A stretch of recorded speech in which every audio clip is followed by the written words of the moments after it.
The Acts of the Apostles, chapter 23. And Paul, earnestly beholding the council, said, Men and brethren, I have lived in all good conscience before God until this day. And the high priest Ananias commanded them that stood by him to smite him on the mouth. Then said Paul unto him, God shall smite thee, thou whited wall, for sittest thou to judge me after the law, and commandest me to be smitten contrary to the law? And they that stood by said, Revilest thou God's high priest? Then said Paul, I wist not, brethren, that he was the high priest, for it is written, Thou shalt not speak evil of the ruler of thy people. But when Paul perceived that the one part were Sadducees, and the other Pharisees, he cried out in the council, Men and brethren, I am a Pharisee, the son of a Pharisee. Of the hope and resurrection of the dead I am called in question.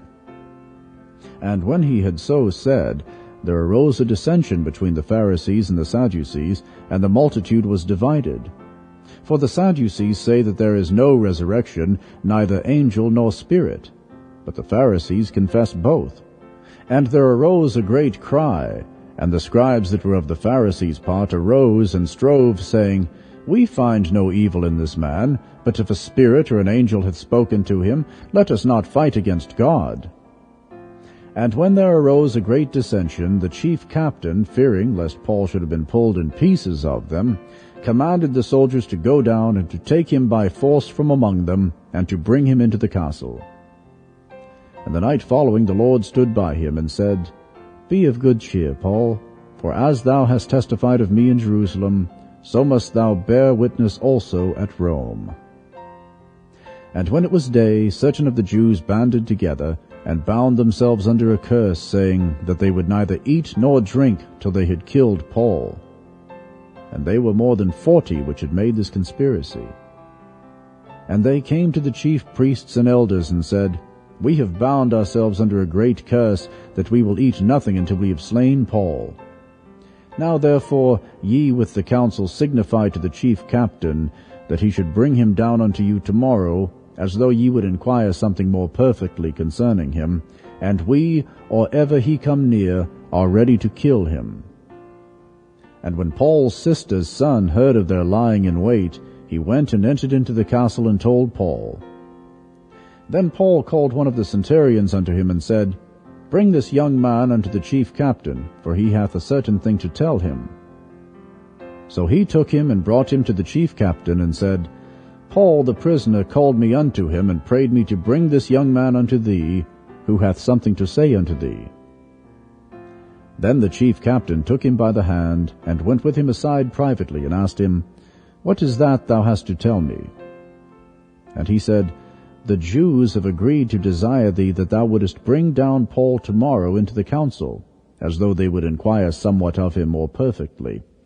But do not thou yield unto them, for there lie in wait for him of them more than 40 men, which have bound themselves with an oath that they will neither eat nor drink till they have killed him. And now they are ready, looking for a promise from thee. So the chief captain then let the young man depart, and charged him, See that thou tell no man that thou hast showed these things to me.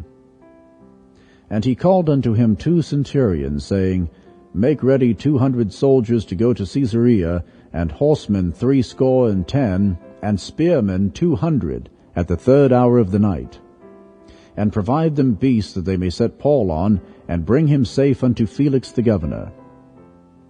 And he wrote a letter after this manner, Claudius Lysias unto the most excellent governor Felix sendeth greeting. This man was taken of the Jews, and should have been killed of them. Then came I with an army, and rescued him, having understood that he was a Roman.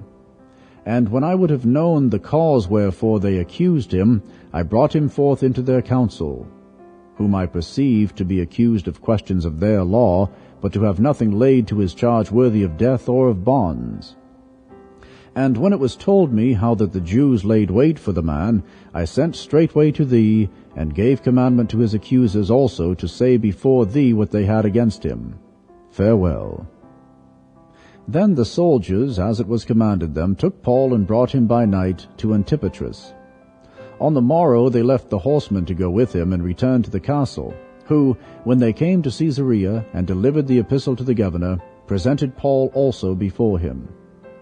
And when the governor had read the letter, he asked of what province he was.